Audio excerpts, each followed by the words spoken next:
I think those are very different from the other two types of Buddhism, and much more accessible, particularly when put into modern English words.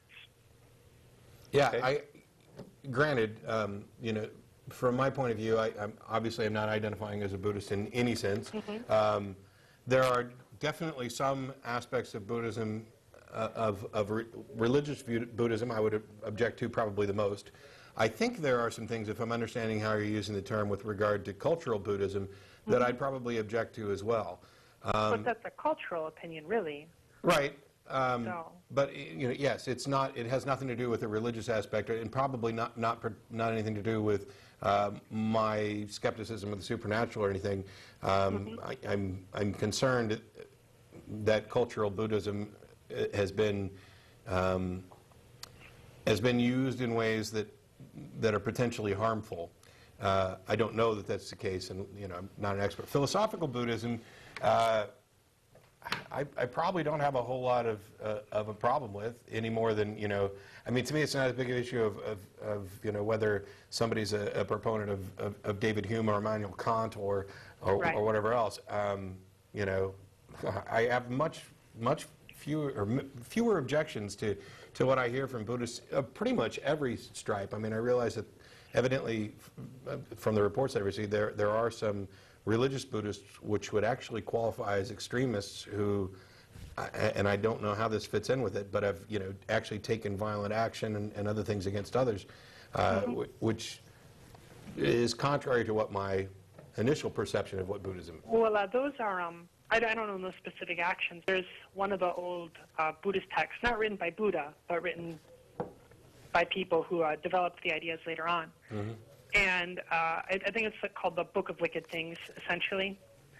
And it discusses the things that are traditionally forbidden, such as taking life, or committing suicide, or consuming alcohol, or any of the vices that, you know, Buddhists would usually where try those to avoid. where do those ultimately derive from? Is it anything more than tradition? What do you mean? These rules, these forbidden things.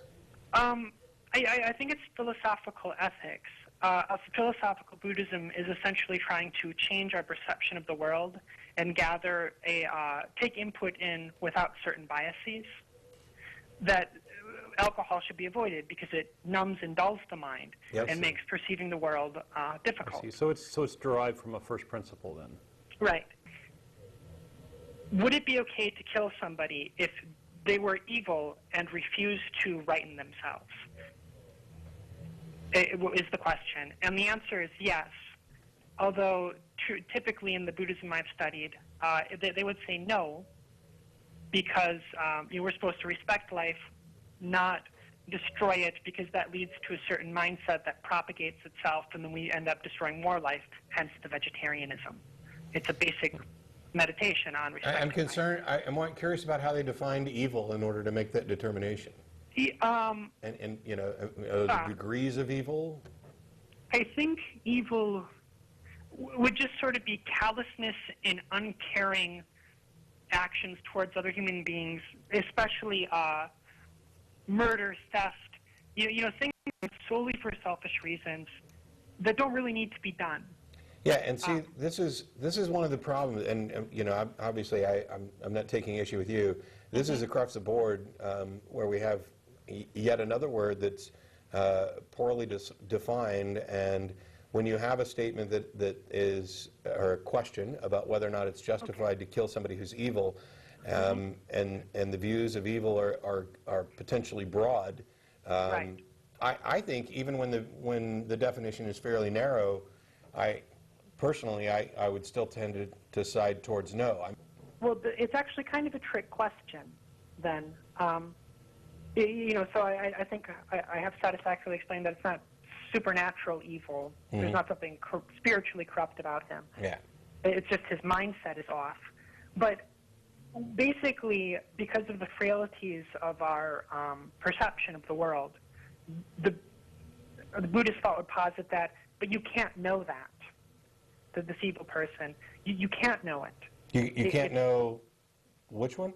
That that he's so evil that he will never, there's no Right. chance he will ever become good, and he will just create a great amount of misery in the world. Right. That's another point that hit me right off the bat, but I got sidetracked by that. That you're presuming that that this is irreparable, that rehabilitation isn't a problem, isn't possible, or the ability to make amends isn't possible.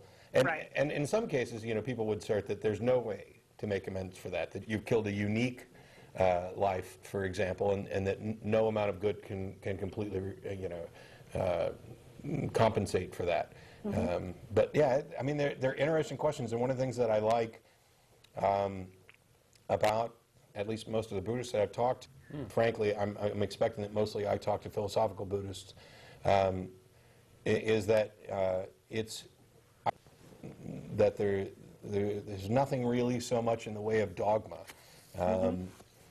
That's something giving me tracts and asking me to come be a Buddhist as well.